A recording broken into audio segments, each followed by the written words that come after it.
오늘 벌써 이제 8번째 그리고 창세기 시리즈 전체적인 첫 단락의 마지막 시간 이제 8번째가 됐습니다. 오늘 마지막 시간에 이것도 굉장히 조금 처음 여러분이 접하는 어떤 컨셉이실 수도 있습니다. 그리고 이거는 주로 영어 책에서 영어 교재에서 왔기 때문에 제가 이렇게 최대한 번역을 잘 하려고 했는데 한번 잘 들어보시고요. 오늘 전해드리는 말씀은 어제 오늘의 얘기가 아니고 굉장히 오랫동안 띠어리라든지 이런 말씀이 있어 왔습니다. 근데 이상하게 한국 성도들에게 소개가 잘 안 됐어요. 굉장히 한 100여 년 전부터 이런 게 쭉 왔었는데 굉장히 히브리적인 히브리 원어에 충실한 성경 해석이기 때문에 한번 들어보시기 바랍니다. 그 전에 하나님의 말씀을 바르게 이해할 수 있는 방법에 대해서 잠깐 말씀드리면, 첫 번째는 하나님의 말씀은 우리를 위해서 쓰여졌습니다. 그러나 우리는 그 말씀의 첫 번째 독자는 아닙니다.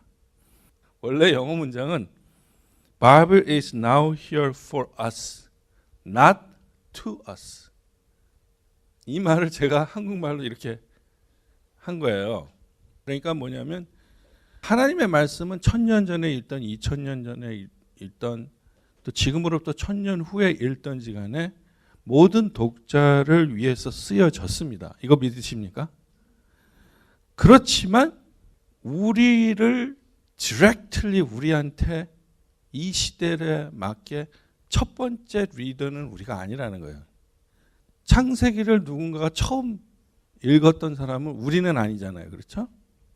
두 번째, 하나님의 말씀의 주제는 문화와 지역을 초월합니다.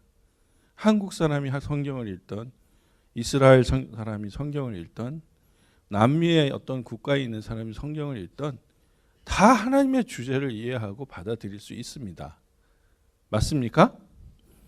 그런데 말씀의 표현 방식은 문화와 지역에 굉장히 익숙한 언어로 표현 방법으로 쓰여졌다는 거예요.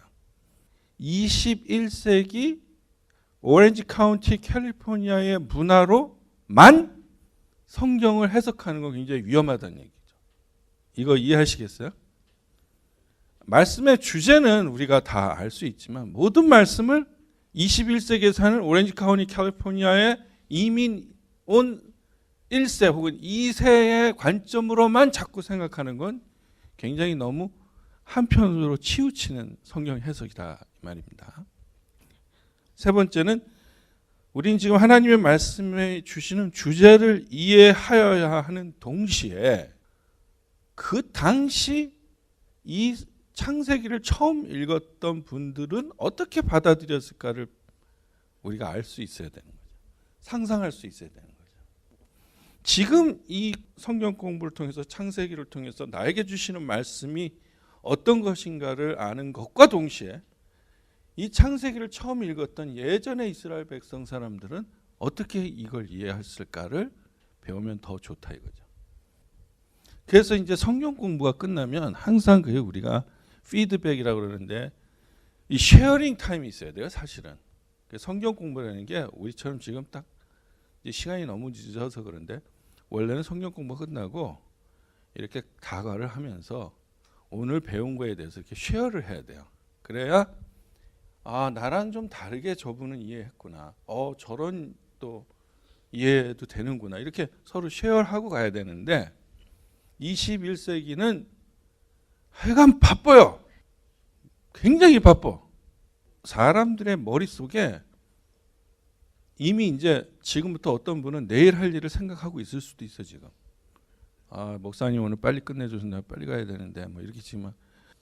그래서 이제 제가 21세기 오렌지 카운티에 사는 삶으로 이해하지 말라는 얘기가 이제 이런 거예요. 예전에 사이베리아에 갔단 말이에요. 시베리아에 바이카로스 옆에 이르쿠츠에 가서 목회자 세미나를 한 거예요. 그 시베리아에 있는 목회자들이 온 거예요. 들으러 부부가. 근데 어떤 사람은 기차 타고 7일을 왔어. 같은 시베리아야.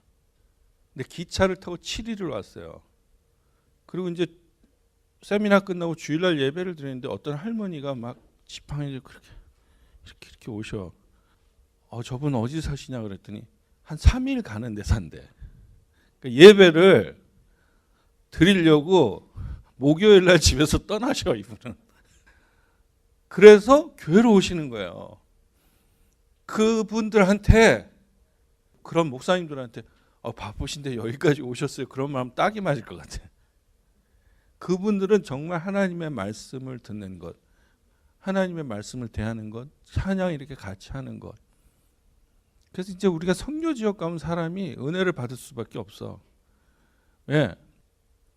일단 모든 게 사람이 부족할 때 감사하잖아요. 우리가 스스로 우리를 보세요. 너무나 많이 풍족해. 너무나 많이 가지고 있어요. 그래서 웬만한 감동을 주지 않고는 appreciation, 감사를 안 해요, 사람들이. 우리 같이 개척교회 목회자들은 이제 죽어라고 더 하는 수밖에 없는데 그게 또 안 돼요. 왜? 몸도 아프고 또 기운도 빠질 나이가 된단 말이에요. 이 굉장히 21세기의 마인드는 이거 같아요. 감사하지 않고 너무 바쁘고 그 다음에 뭔지 생각할, 자기를 리뷰하고 돌아볼 생각이 안 드는 거야. 그리고 모든 것을 남한테 찾아. 나한테서 안 찾아. 왜? 나한테서 찾으려면 자기를 되돌아보는 시간이 필요하거든요. 근데 시간이 없어. 사람들이 나빠서가 아니에요. 나를 돌아볼 시간이 없어. 그러니까 근처에 대충 그냥 걸리는 사람 한 사람 딱 찍어서 쟤 때문에 이렇게 할 경우가 굉장히 많다. 근데 돌아보면 주로 가까이 있는 사람이 걸리는 거죠. 이제 저 남편, 저 인간만 내가 안 만났으면, 아니면 뭐 우리 엄마 아버지 밑에만 내가 안 났어도 내가 내 친구 누구 그런 가정에서 태어났었으면 내가 훨씬 이렇게. 그래서 오늘은 우리는 어떻게 달라야 하는가, 어떻게 인간은 동물하고 다르고 어떻게 크리스찬은 세상 사람과 다른 것인가에 대해서 조금 같이 나누려고 합니다. 영어로 이 프로토타입이라는 게 있어요. 이게 이제 사전을 찾아보면 시제품, 원형, 아키타입이라는 것도 있어요. 이것도 또 한국말 찾아보면 이것도 또 똑같은 얘기예요. 영어로도 어렵고 한국말로도 어려운 말이 이 말입니다. 설명을 제가 잘해야 되는데, 프로토타입. 그러니까 뭔가 이렇게 샘플 같은 거. 우리 이제 이진이 나이 때 나무를 그려라. 그러면 이제 이렇게 그리는 거 이렇게. 근데 이제 조금 이제 이낙이 나이가 되면 나무 그림은 이렇게 다양하게 이렇게 좀 나와요. 침엽수도 나오고 활엽수도 나오고 이렇게 된 것도 그렇고 꼬부라진 것도 나오고. 나이가 좀 더 든 그림 잘 그리는 친구한테 그리라 그러면 여기보다 훨씬 더 멋있게 그릴 수 있죠, 그렇죠? 그러나 이거의 원형은 이거예요. 아키타입은 뭐냐? 여기 나인데 나는 이 사람한테는 동창이야. 이 사람한테는 그냥 사회에서 만난 친구. 이 사람한테는 남편. 이 사람한테는 제자. 나라는 사람이 표현되는, 여러분에게 저는 누구로 표현됩니까? 목사로 표현되잖아요. 그렇죠? 그렇지만 우리 누님들한테 저는 뭘로 표현될까요? 철없는 막내 동생이에요. 옛날에 엄마한테 무지 스포일된, 아직도 정신을 잘 못 차릴 것 같아. 엄마한테 스포일 되더니 무지 스포일을 해주는 부인을 만나서 쟤는 아주 팔자가 늘어졌다, 이렇게 우리 누님들이 맨날 그런단 말이에요. 그런데 만약에 우리 누님들이 나를 만났어. 근데 김 목사님 어서 오세요, 뭐 이러면 제가 어떻게 되겠어요? 원형이 일그러지는 거야. 이거 이해하시겠어요? 제가 어느 날 박사를 땄어. 근데 나를 가르쳤던 선생님은 석사밖에 없어. 근데 선생님 앞에 가서 내가 박사를 따서 선생님은 석사학위밖에 없잖아요. 이제부터 저한테 배우세요. 이러면 어떻게 되냐면 내 나라는 원형이 깨지는 거야. 내가 어느 날 너무나 사랑하는 여인을 만났어. 결심했어. 나는 지구상의 이 여자 하나로 족한다. 나는 다 버렸다. 내가 사귀었던 모든 여자 지금부터 잊겠다. 올인! 결혼했어. 딱 2달 살고 보니까 야, 내가 잘못된 곳에 올인을 했구나. 그리고서 그때부터 계속해서 찬스만 있으면 다른 여자를 본다. 그럼 어떻게 되냐면 나는 원형에서 찌그러지기 시작합니다. 변화되기 시작합니다. 변형, 변질, 변형, 변질, 한국말로. 이거 이해되세요? 우리 엄마예요. 엄마만 생각하면 너무 그렇잖아요. 그렇죠?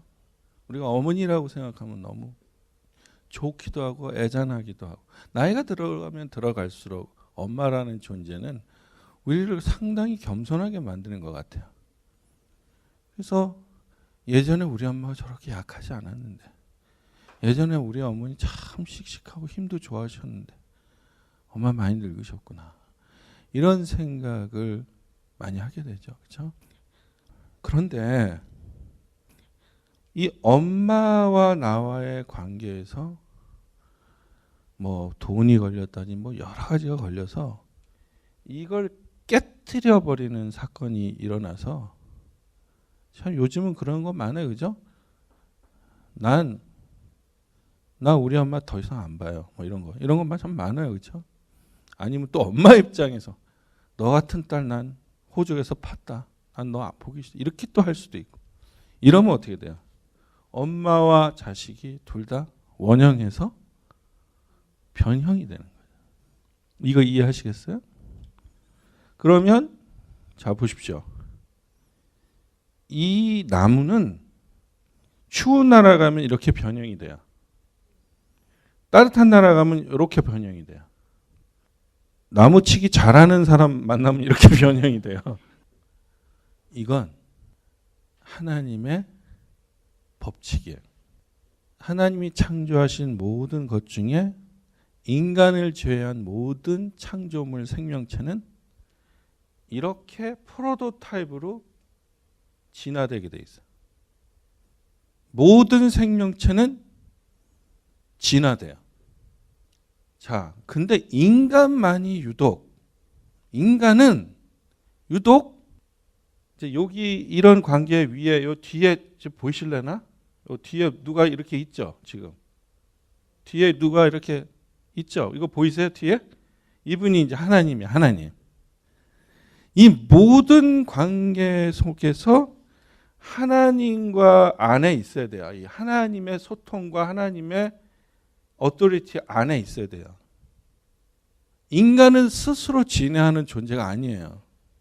하나님이 허락하신 안에서 인간은 이렇게 변화되는 거고, 인간은 하나님의 뜻 가운데 있어야 되는데, 유독 인간만이 스스로를 이 관계에서, 그리고 넓게 보면 하나님과의 관계에서 자기를 파괴할 수 있는 자유가 있어요. 그러니까 예를 들어서 나무는 I don't like Siberia. I want to go Thailand. 얘가 스스로 타일랜드로 못 간단 말이에요. 그런데 인간은 이 관계도 깰 수 있고 이 관계도 다 자기가 깰 수 있고, 결국 이 뒤에 계신, 내 뒤에 계신 하나님으로부터 탈출하고 하나님을 박차고 나가는 그게 있어요. 그래서 부부관계, 예를 들어서 부부관계를 우리가 이제 누가 뭐 이렇게 해서 되게 어렵대 뭐 그럼 기도도 하고 하지 않습니까?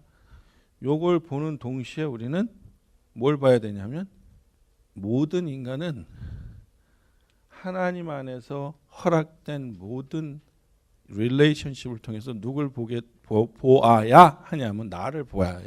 나. 그래서 이 아키타입은 모든 일을 통해서 나를 보는 거야. 그래서 성경을 읽을 때 인간은 아키타이프다.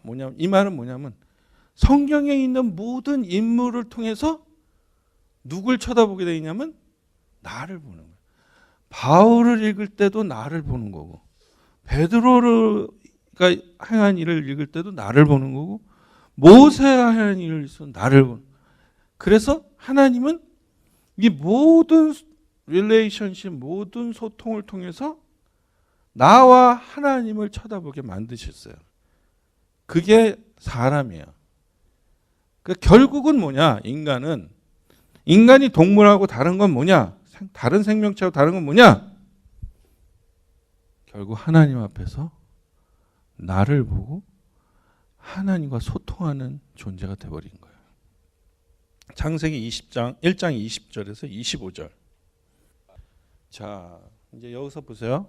다른 생명체는 하나님이 뭘로 창조하시냐면 종류대로. 그러니까 하나씩 창조하세요? 종류대로 창조하세요? 종류대로 창조하시는 거예요. 그렇죠? 그 다음에 생명체에게 복을 주세요. 생명체에게 복을 주시고 복을 받으면 어떻게 돼요? 생육하고 번성해서 충만하게 되고 번성하게 돼요. 하나님의 복을 받으면 생육하고 번성하고 충만하게 된다 이거야. 이게 하나님의 창조의 원리예요.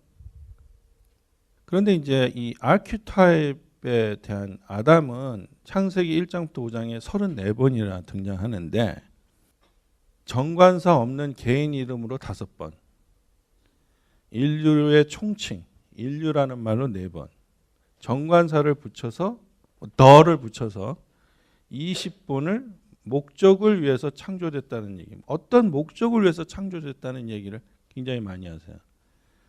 그리고 3번을 그냥 명제로. 그래서 이 말은 뭐냐면 모든 생명체는 프로토타입, 그냥 하나님이 종류대로 창조하시고 축복을 해주셔서 알아서 자기들이 진화해. 그냥 시절을 쫓아 과실을 맺으며 이게 알아서 복을 받아서 그게 된단 말이죠. 근데 인간이 제일 중요한 건 뭐냐면 목적이란 말이에요. 목적. 인간은 그냥 아무런 목적 없는 존재가 아니에요.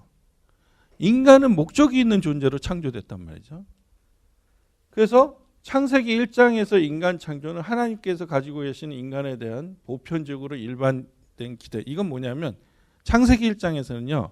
하나님이 우리 형상을 따라서 사람을 만들자 해서 만드셨잖아요. 목적이 뭐냐면 모든 것들을 다스리게 하자 하시고 다스리게. 그리고 복을 베푸셨어요. 똑같이. 생육하고 번성하여 땅에 충만하라. 이거는 일반적인 축복이에요. 사람에만 있는 축복이에요. 일반적인 축복이죠. 땅을 정복하여라. 이건 일반적인 축복이에요. 사람만 있는 축복이에요. 바다의 고기와 공중의 새와 땅 위에서 살아 움직이는 모든 생물을 다스려라. 이건 일반적인 축복입니까? 아담에게만 있는 축복입니까? 아담에게만 있는 축복이죠. 그러니까 하나님이 창세기 1장 인간 창조에서 보여주신 인간의 창조 목적 뭐냐? 정복하고 다스리는 존재예요. 충만한 존재는 인간만이 할 수 있어요? 아니면 다른 것도 할 수 있어요? 번성하고 충만한 것. 여기서 이제 잘 들으세요. 우리는 무슨 목적으로 창조됐다고? 정복하고 다스리는 목적으로 창조됐는데 이 세상은 우리한테 너는 뭘로 목적으로 창조됐냐고 가르쳐 주냐면 충만하고 번성한 게 내 목적이라고 생각하게 만든단 말이야. 내가 이 땅에 온 거는 원래는 이 세상을 다스리고 정복하는 일이야. 근데 세상은 나보고 뭐 아니야, 너 그거 아니고 여기서 막 큰 집에 좋은 곳에 애도 많이 낳고 손자도 많이 보고 아주 돈도 많이 벌고 그냥 충만하고 번성하는 게 네 목적이야. 이렇게 얘기하는 거야. 좋은 집 사가지고 돈 많이 벌어가지고 애도 많이 놓고 자손들도 다 잘 돼가지고 좋은 대학 가가지고 또 걔네들도 또 돈 더 많이 벌고 이게 목적이라고 세상은 우리한테 거짓말하는 거예요. 하나님이 창세기 1장에서 인간을 창조한 목적이 뭐예요? 인간을 위한 목적은 정복하고 다스리는 거예요. 이런 세상을, 이런 하나님과 반대된 세상, 이 하나님의 말씀이 전혀 무시되는 이 세상을 하나님의 말씀과 하나님의 능력과 하나님의 자녀된 이 권세로서 정복하는 게 우리의 목적이에요. 인생의 목적. 세상에 끌려가는 게 아니고 세상에서 뭐 다 쌓으려는 게 아니고. 그러니까 뭐예요? 세상에서 불경기래 불경기. 그러면 어떤 분은 맨날 아침마다 오늘 신문 보셨어요? LA의 부동산 경기가 지금 바닥이래요. 그 다음날 오늘 신문 보셨어요? 한국이 지금 경기가 말이 아니라서 지금 한국에서 투자자들이 이쪽으로 안 온대요. 내 대답은 이거예요. I don't care. 하나님이 내게 주신 건 정복하고 다스리는 거예요. 제일 정복하고 다스리는 사람이 하지 말아야 될 게 뭔지 아세요? 두려움이 없어야 돼요. 무슨 일 조금만 생기면 뭐 조금 무슨 일 큰일 났어요. 그건 아닌 것 같아요. 창세기 1장에서 하나님이 우리를 창조하실 때 목적은 정복하고 다스리는 거예요. 뭘? 세상을. 두 번째, 창세기 2장에서 인간 창조가 있어요. 이거는 소통을 위한 인간을 창조하시는 하나님의 전형적인 뜻을 보여주고 있습니다. 이때 남자와 여자는 개인이 아니라 인간의 전형, 즉 하나님과 소통하는 사람의 모습을 보여줍니다. 창세기 2장 7절. 더스트로 만든, 그라운드에서 더스트로 만든, 땅에서 흙으로 만든 사람의 코에 생명의 기운을 불어넣으시니 사람이 생명체가 되었다. 그러니까 이건 뭐냐면 하나님이 사람을 굉장히 individually, 하나님의 직접적인 터치가 있었다는 거죠. 아까는 뭘로 했어요? 말씀으로 창조했잖아요. 지금은 뭐예요? 코로 이렇게 하시려면 가까이 왔다는 얘기잖아요. 이거를 왜 그냥 모든 사람의 코는 생명의 기운이 들어갈지어다 이렇게 안 하셨냐고. 이거 생각해 보셨어요? 모든 인간은 코로 생명을 받을지어다 이러면 끝날 텐데 왜 하나님은 이렇게 인디비주얼을 찾아가서 꼭 이렇게 가까이 하시는 것처럼 이렇게 창조하실까? 그다음 그 사람이 모든 집짐승, 아담이죠. 공중의 새와 들의 모든 짐승에게 이름을 붙여 주었다. 그러나 그 남자를 돕는 사람 곧 그의 짝이 없었다. 그래서 주 하나님이 그 남자를 깊이 잠들게 하셨다. 그가 잠든 사이에 주 하나님이 그 남자의 갈빗대 하나를 뽑고 그 자리는 살로 메우셨다. 창세기 2장 20절 이하. 이거는 그냥 말씀으로 창조하신 거예요? 아니면 하나님 직접 개입하신 거예요? 직접 개입하신 거죠. 그렇죠? 예를 들어서 하나님이 원숭이한테 가가지고 원숭이에게 갈비뼈를 뭐 붙여줬다든지 원숭이 엉덩이는 빨개라고 말씀하셨다. 이런 얘기는 없어요. 성경에. 오직 사람에 관한 창조, 사람의 창조에 관한 말씀에만 하나님의 직접적인 개입이 있어요. 그거를 우리는 뭐라고 보냐면 하나님의 소통이 있었다는 얘기예요. 소통. 그다음 세 번째는요. 창세기 4장에서의 인간은 하나님의 뜻이 한 사람 한 사람을 통해 이루어진다는 사실을 말해주고 있습니다. 창세기 4장은 여러분 잘 아시죠? 아담과 하와가 쫓겨났어요. 에덴 동산에서. 그러고서 드디어 동침을 하기 시작하죠. 아담이 자기 아내 하와와 동침하니 창세기 4장 1절 아내가 임신하여 가인을 낳았다. 하와가 말하였다. 주님의 도우심으로 내가 남자아이를 얻었다. 자, 여기서부터는 어떻게 되냐? 하나님의 뜻이 사람에게로 전이 되는 거예요. 가인의 이름의 뜻이 이거예요. 가인을 볼 때마다 하나님의 도우심으로 낳은 아들이야 이렇게 말하게 된 거예요. 그러니까 하나님의 어떤 뜻, 하나님의 존재가 사람에게서 비추어지기 시작한 거예요. 창세기 4장 25절 아담이 다시 자기 아내와 동침하였다. 마침내 그의 아내가 아들을 낳고 말했다. 이건 뭐냐면 가인이 아벨을 쳐서 죽였어요. 동생을. 그 이후에 너무 실망에 빠졌다가 결국 이제 아벨 대신에 또 아이를 가졌어요. 이때 얘기예요.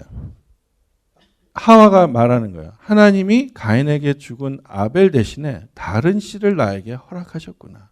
그의 아내는 아이의 이름을 셋이라고 했다. 이 셋의 이름의 뜻이 이거예요. 다른 씨를 나에게 허락하셨다는 얘기예요. 여기서 이 창세기 4장에서 우리는 뭘 보냐면 우리의 생명의 탄생이 하나님이 허락하신 어떤 뜻이 있다.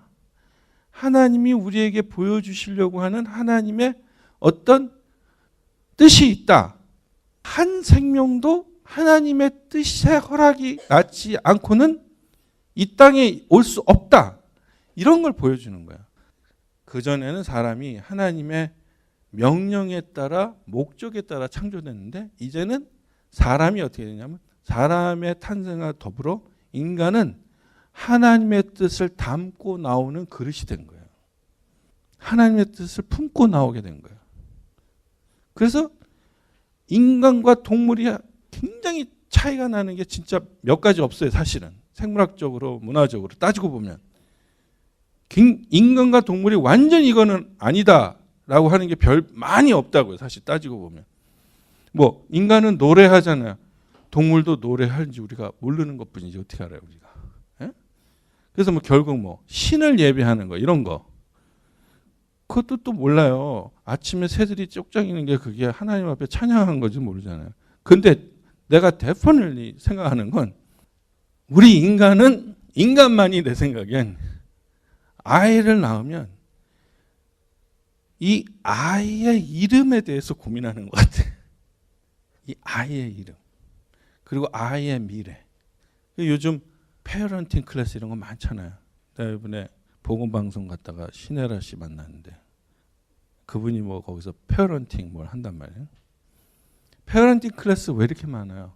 내 생각에 인간만이 자기 자손에 대해서 정말 헌신적인 그런 게 되는데 특별히 뭐냐. 내추럴리 우리는 이런 게 있는 것 같아요. 우리 아이를 통해서 뭔가 더 큰 뜻, 뭔가 더 귀중한 것, 뭔가 더 내가 하지 못한 일이 이루어지는 걸 바라는 것 같아요. 부모님들은. 그렇죠? 그래서 하나님이 창세기 4장을 보면 하나님이 사람과 사람 사이에 태어난 사람을 통해서 하나님의 일을 이루시는 거죠. 제너레이션 투 제너레이션 통해서. 하나님이 내가 하나님의 뜻을 다 이루지 못했다고 너무 실망하지 마세요. 내가 하나님의 뜻을 내 대에 다 이루었다고 너무 자랑하지 마세요. 하나님의 뜻은 제너레이션 투 제너레이션 가는 겁니다. 나보다 우리 내 밑에 아이들이 더 잘할 수 있도록 열심히 도와주는 것뿐이죠. 맞습니까? 다시 이제 앞으로 가면요.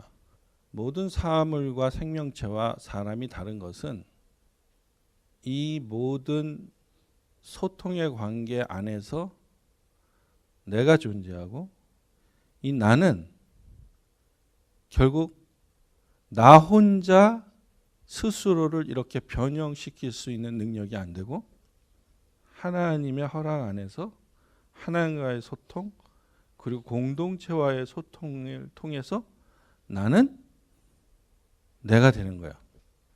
요즘 현대의 사람들이 멘탈 프로블럼이 많잖아요. 정신적인 문제. 그건 어디서 오냐면요. 그래서 이제 이런 거 있잖아요. 내 안에 내가 너무 많아. 아니면 거울을 보면서 너는 누구니? 아침에 이렇게 막 하면서 Who are you? 뭐 이렇게 하는 거예요. 그건 이해가 돼요. 왜? 이 모든 것이 뻐그러짐과 동시에 이 모든 릴레이션십에서 실패가 되면 인간은 누구나 나를 찾기를 원해요. 내가 누군지를 잃어버리는 거예요. 그런데 그 중에서 가장 중요한 이 뒤에 계신 그림자처럼 살아계신 하나님의 존재와의 릴레이션십에서 나를 정확하게 발견해내지 못하면 나는 정말 내가 누구인지 모르는 거야. 내가 왜 이 땅에 왔는지, 내가 무엇을 위해서 존재해야 되는지. 그래서 자꾸 아까도 말씀드렸지만 정복하고 다스리고 나눠주고 쉐어하고 사랑해주고 은혜를 베풀어주는 쪽이 아니고 자꾸 모으고 쌓고 더 가지려고 하고 더 많이 누리려고 하고 더 많이 이쪽으로 가는 거예요. 그래서 대부분은 뭐 거의가 다 그런 건데 가진 사람보다는 나눠주는 사람이 더 행복합니다. 맞습니까? 사랑을 받는 사람보다는요 누군가를 미치도록 사랑하는 사람이 제일 행복한 거예요. 그래서 과학자들이 얘기하는데 짝사랑 있죠. 짝사랑하는 사람이 그 뭐라 그러지? 그런 게 굉장히 많이 나온대요. 왜냐하면 짝사랑에는 커트라인이 없잖아요. 예를 들어서 내가 뭐 유부녀를 짝사랑, 선생님을 짝사랑하든지 연예인을 짝사랑하든지 짝사랑은 내 맘대로잖아요. 그리고 아무 때나 할 수 있잖아요. 누구와도 할 수 있잖아요. 심지어 짝사랑을 해도 이렇게 사람이 행복한데 여러분 만약에 여기 있는 우리 모두가 서로 사랑한다고 생각해 보세요. 이 안에서 그게 막 나오지 않겠어요? 그리고 사랑의 관계를 맺는 사람을 보는 옆에서 보는 사람도 그게 나온대요. 그래서 엄마 아버지가 오래 우리 엄마 아버지 오래 사셨으면 좋겠어요. 그렇게 말만 하지 말고 엄마 아버지 앞에서 둘이 사랑하는 모습을 자꾸 보여줘. 그러면 부모는 우리 며느리하고 아들이 저렇게 서로 사랑하는구나. 그것만 봐도 배가 불러 막. 그 모습만 봐도 부모는 걱정이 사라지고 내 인생 성공했구나. 그러면서 이 부모님이 몸에 좋은 게 막 나오는 거야. 엔돌핀이 나오는 거야. 이틀에 한 번씩 전화 와. 엄마 나 못 살아. 나 이 인간이랑은 못 살아. 나는 아니야. 이 인간은 아니야. 인간이 아니야. 뭐 이래서 엄마를 맨날 전화해. 엄마가 그래 네가 참아라. 2시간, 3시간, 4시간 끊고 나면 엄마가 살이 떨려. 너무 힘들어. 엄마의 생명을 쭉쭉 줄여주는 거죠. 아주. 이게 지금 웃을 일이 아니에요. 물론 자기 얘기니까 웃을 수는 있는데 여러분 우리 이거 심각하게 생각해야 돼요. 우리가 동물하고 다른 게 뭡니까? 하나님은 우리를 정말 목적을 위해서 하나님 스스로와 소통하는 존재로 만드셨어요. 그럼 여러분 그럼 뭐예요 목적이?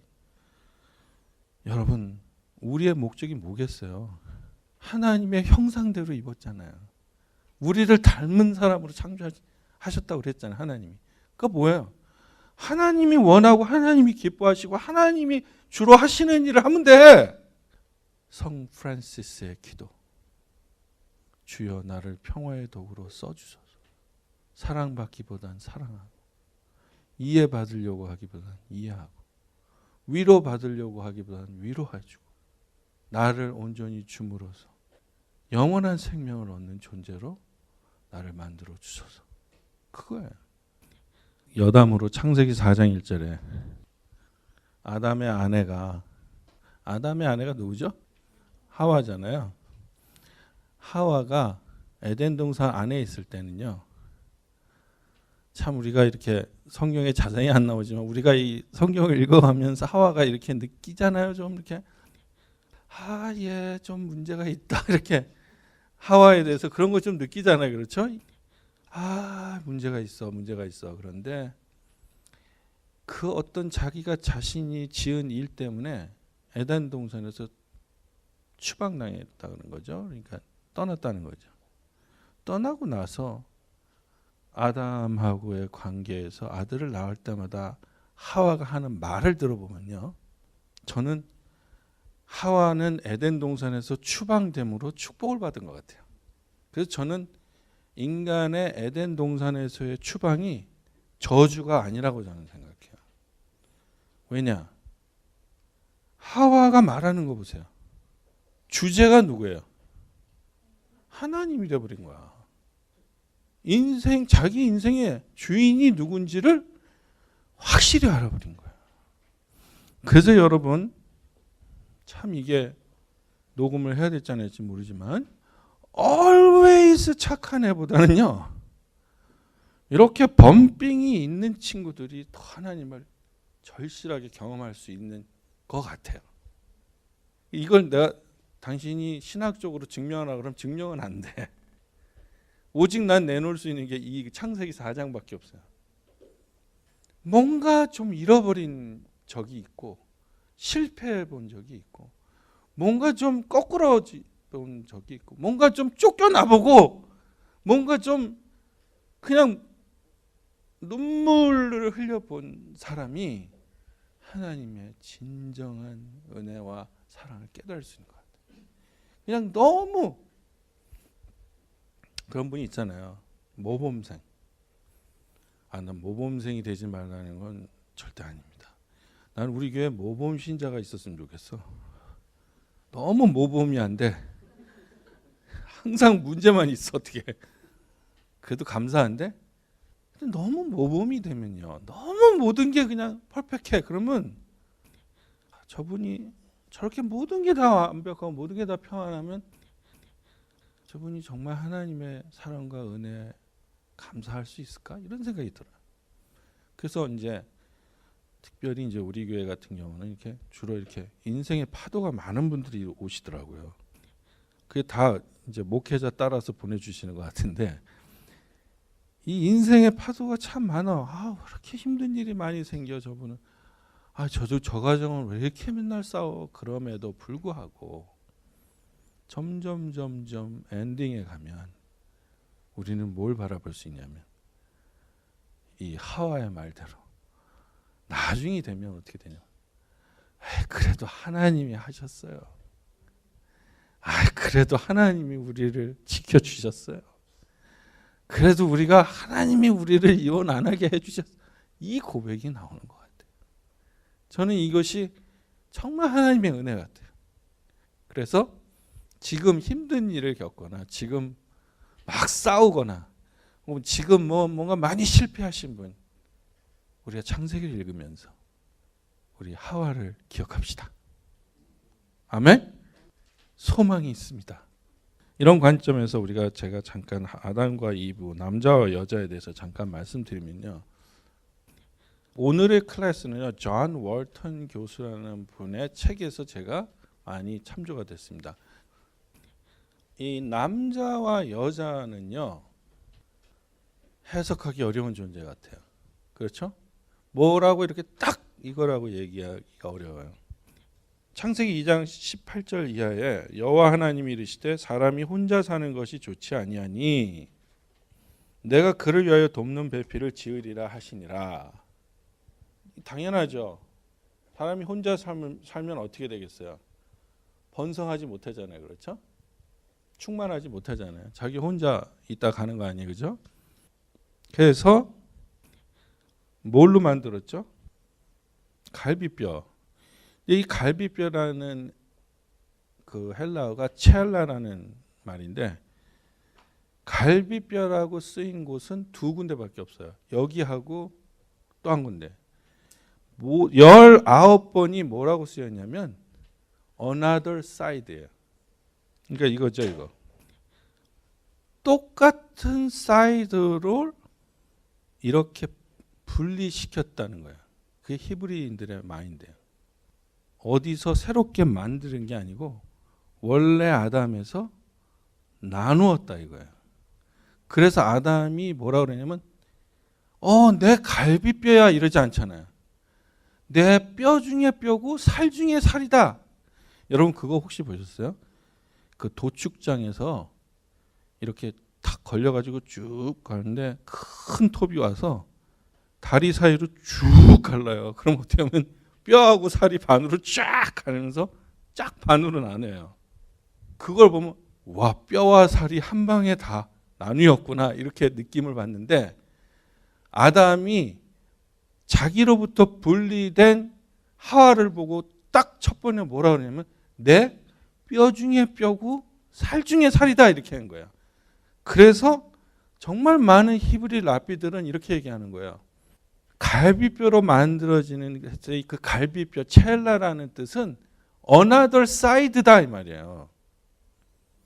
동등한 사이드다 이 말이에요. 그래서 창세기 2장 18절을 정확하게 하면 내가 남자에게 상응하는 힘을 지으리라. 돕는 배필이라는 말도 그에 합당하게 그와 견줄 수 있는 강함, 구원함을 돕는 배필이라고 얘기하는 거야. 결국 성경의 창세기에서 말하는 아담과 하와, 남자와 여자 돕는 배필과 배필은 누가 하나 더 위대하고 크고 더 먼저가 아니고 같은 능력이야. 같은 힘. 그러니까 뭐예요? 같은 힘이 두 배가 된 거잖아요. 그 세지긴 세지겠죠. 단지 둘이 하나가 됐을 때. 한 마음이 됐을 때. 자, 보세요. 그러니까 어떻게 해요? 그걸 어떻게 알아요? 여자랑 남자랑, 남자가 더 세지 여자가 어떻게 됐어요? 목사님 그걸 똑같은 힘이라고 어떻게 알아요? 저는 제가 설명해 드릴게요. 증거를. 여러분 부부싸움만 해보세요. 부부싸움을 하면 할수록 남자가 느끼는 건 뭐냐면 내가 센 여자 만났구나. 싸워보세요. 그러면 알아요. 상대가 얼마나 강하다. 여러분 우리는 특히 남성들 우리는 나처럼 강한 어떤 한 존재를 하나님이 허락하신 거예요. 그러니까 어떻게 해야 돼? 적으로 돌리면 어떻게 돼? 끝나는 거예요. 나랑 똑같은 한 존재를 적으로 돌려. 어떻게 돼? 내 인생 그냥 망가지는 거죠. 나보다 훨씬 밑에 있는 애를 적으로 돌리는 건 괜찮은데 나랑 똑같은 힘을 가진 싸우지 말아야죠. 벌써 이렇게 한판 붙으면 딱 상대를 딱 보잖아요. 그러면 적어도 나랑 비슷하거나 세다 그러면 싸우지 말아야 돼요. 그게 지혜로운 사람이에요. 그럼 어떻게 해요? 하나님은 창조시부터 아담과 하와를 어떻게 창조하시냐면 함부로 못 싸우게 하신 거예요. 왜? 똑같은 힘을 주셨단 말이에요. 그거 싸우면 안 돼요. 왜? 둘 다 망가져요. 같은 힘이 붙어보세요. 이거 이해하시겠어요? 그 대신에 만약에 하나가 돼서 같이 하나를 했다. 두 배의 힘이잖아요. 할렐루야. 얼마나 좋은 거야. 얼마나 감사한 겁니까? 그러니까 부인이 옆에 오면 남자가 어떻게 돼? 감사해죠. 남편이 옆에 오면 부인이 어떻게 돼요? 할렐루야 해야죠. 아니 나에게 하나님이 저렇게 큰 힘을 허락하셨는데 감사해야죠. 그런데 언젠가부터 우리는 이 돕는 배필, 이 나와 상응하는 힘을 가진 이 여자를, 남자들 얘기입니다. 정복하고 다스리는 건 세상을 정복하고 다스리라 그랬잖아. 맞습니까? 그런데 누가 말을 했는지 여자를 정복하고 다스리려고 하는 남자들이 많아요. 아니야, 요즘은 남자를 정복하고 다스리는 여자가 많아졌어. 왜 우리는 이렇게 됐을까? 우리는 하나님이 우리 남자와 여자 부부를 만드실 때는 너를 필적하여 너 같은 힘을 가진 돕는 자를 내가 보내줄게 하고 만드신 거거든요. 그런데 우리는 왜 서로를 정복하고 다스리려고 할까? 왜 그럴까? 사실 이런 걸 몰랐다. 정말 정답이죠, 사실. 왜? 내가 어떤 존재인지 몰랐던 거죠. 내가 왜 이 땅에 왔고 내가 왜 이 사람하고 결혼했고 왜 이 사람이 내 옆에 있지? 이런 거 잘 생각 많이 안 해본 거야. 또 어떤 게 있을까요? 왜 우린 세상을 정복하고 다스리는데 왜 같이 사는 사람을 정복하고 다스리려고 할까? 자, 뱀이죠, 뱀. 우리가 창세기의 그 창조 실화 중에서 참으로 독특한 역할을 한 존재가 뱀이에요, 뱀. 뱀이 창세기에 나타난 목적, 넘버 원, 자기들 드러나 보이기 위해서. 넘버 투, 얘네들 사이를 갈라놓기 위해서. 넘버 3, 아담과 하와를 에덴 동산에서 쫓겨나기 위해서. 답 1번, 자기를 드러나기 위해서. 2번, 둘이 갈라놓기 위해서. 1번 손 들어보세요. 1번, 2번, 3번, 쫓겨나게 하기 위해서. 네. 답은 1, 2, 3번이 단데 실제적으로 우리가 생각해 보면 악한 영은 하나에서 둘이 됐다는 거예요. 똑같이 층돼서 둘이 됐으니까 이 창조주의 생각은 같이 붙이기가 쉽잖아. 그렇죠? 다르게 뭘 만들어서 뭐 하나님 만드시면 똑같이 만들 수도 있지만 그래도 하나에서 나눴으니까 딱 들어맞는 게 있잖아요. 그렇죠? 그런데 이 마귀가 그렇게 딱 들어맞는 그 상대를 들어맞지 못하게 하기 위해서 온 것 같아요. 그래서 두 사람한테 동시에 유혹하지 않잖아요. 한 사람만, 얘만 한쪽만 넘겨뜨리면 되거든. 그 부부 싸움을 할 때 들어보잖아요.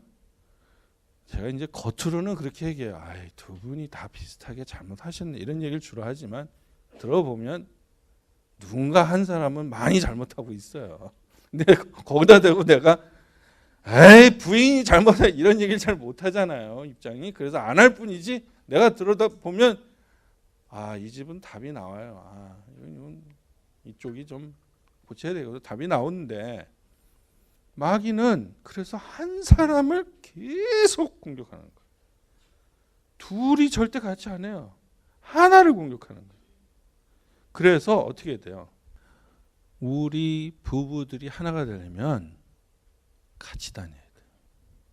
둘이 말하는 시간, 둘이 밥 먹는 시간, 둘이 잠자는 시간, 둘이 여행 가는 시간, 둘이 손잡는 시간이 많으면 많을수록 스트롱한 부부가 되는 거예요. 아니, 어그리 안 하세요? 제가 물어볼게요. 사랑은 마음이에요, 몸이에요? 하나를 선택하지는. 하나. 사랑은요, 몸이에요. 여러분, 하나님 사랑하는 건 몸으로 하는 거예요. 그래서 여기 앉아 있는 거예요, 여러분이. 왜 그냥 집에서 테이프 들으면 돼, 누워서. 주일 예배 텔레비 틀으면 되지. 비디오 보면 되지. 왜 여기까지 오세요? 왜 누구는 기도원까지 올라가서 그렇게 부르짖어요? 왜 누구는 새벽마다 무릎을 꿇어요? 몸에 담긴 하나님의 뜻 때문에 그래요. 마음은 그럼 뭐예요, 목사님? 그 몸으로 하나님 앞에 영광을 돌리려고 의지를 담은 의지가 마음이에요. 그러니까 마음은 의지야. 결심이에요. 의지예요. 내가 생각하는 방향이에요. 그런데 의지와 결심과 방향이 있는데 몸은 가지 않으면 안 된단 말이에요. 아, 나 진짜 너무 사랑하는데 글쎄 몸이 잘 안 가져요. 그거는 사랑하는 의지가 몸과 함께 되지 않으면 절대로 상대는 이해할 수 없어요. 상대는 몸이 가야 되는 거예요. 몸이. 그래서 우리가 멕시코를 가는 거예요. 그냥 여기서 우리는 너희들을 사랑한다 녹음해서 거기다 갖다 줄 수 있는데 아프가니스탄 가서 순교하는 사람 왜 그 짓 해요? 여기서 그냥 우리가 편지로 아프가니스탄 말로 편지 써서 그냥 풍선에다 달아서 확 보내면 되는데 근데 누군가 가서 순교를 한단 말이에요. 그게 뭐야? 몸이 가야 돼요. 여러분 여기서 우리가 한 가지 이제 제가 시간상 한 가지만 말씀드립니다. 당시에 미국이 1800년 후반에 전 세계로 배출한 선교사가 한 1500명 정도 되는데 그 중에 1100명이 여자 선교사였어요. 왜 그랬을까요? 한 번도 생각 안 해보셨을까요? 이유는요, 이겁니다. 교회가 여자들이 활동하는 걸 원치 않았어요. 여자들이 복음의 확신에 차고 복음의 열정이 있는 여자들이 갈 데가 없었어요. 사실은 여러분 지금 만약에 지금 아프리카에 무슨 탄자니아에 선교사 보낸다 그러면 여러분 딸을 보내시겠어요? 아들을 보내시겠어요? 아들을 보내죠. 그런데 당시의 교회가 여자들은 교회에서 조용히 있어야 돼요. 그러니까 이 여자들이 어떻게 했어요? 이 복음의 열정은 넘치고 그러니까 본인들이 배를 타고 가는 거예요. 그러니까 부모들은 알죠. 부모들은 그 당시에 지금도 중부에 가면 사우스 코리아가 어딘지 모르는 사람이 있는데 그 당시에 조선 땅이라고 하면 그 부모들은 알 거 아니에요. 우리 딸이 조선 땅에 가서 어떤 일을 어떻게 당할지 그렇잖아요. 그런데도 보낼 수밖에 없던 건 이 딸들이 가졌던 복음에 대한 열정이 해소시킬 데가 없는 거예요. 왜? 교회에서 잠잠해야 되기 때문에. 그래서 그나마 그래도 이들이 와서 한국의 당시의 여성은 아까도 말씀드렸잖아요. 이름이 없었다 그러잖아요. 무슨 댁으로 불렸대잖아요. 뭐 경주댁, 마산댁, 부산댁 뭐 이런. 그런 사회에 이 선교사님들이 하나하나 한 사람 한 사람의 귀중함을 깨우쳐 주시고 하나님이 말씀하신 너도 남자같이 똑같은 원사이드다로 가르쳐 주는 거예요. 그래서 한 사람의 귀중함 인생으로 살 수 있도록. 그래서 이제 이 프로그램 뒤에 보시면 한국에서 첫 번째 여의사를 이분이 이제 학생을 가르쳐서 미국으로 보내서 거기서 의사 면허증 따고 다시 한국으로 또 와가지고 첫 번째 여의사가 돼요. 한국의 첫 번째 여의사. 여러분 저는 그런데 그 당시에 저렇게 열정적인 복음의 열정을 가지고 여자의 처녀의 몸으로 그 먼 나라를 배 타고 와가지고 병 많은 이 풍토병부터 시작해서 얼마나 많이 안타이바이렉이 안 들어왔었을 테니까 언제나 세상의 대접을 못 받는 걸 통해서 하나님은 그들을 쓰세요. 세상에서 부족한 것들을 쓰신단 말이에요. 문벌이 그렇게 뛰어나지 않거나 세상에서 천대받는 것들을 사용해서 하나님은 위대한 일을 하시는 겁니다. 그래서 사람이나 세상에서 인정받지 않아도 실망하지 맙시다. 하나님이 보시는 우리는 한 사람 한 사람이 다 똑같이 귀하고 똑같이 사랑스러운 존재입니다. 기도합시다.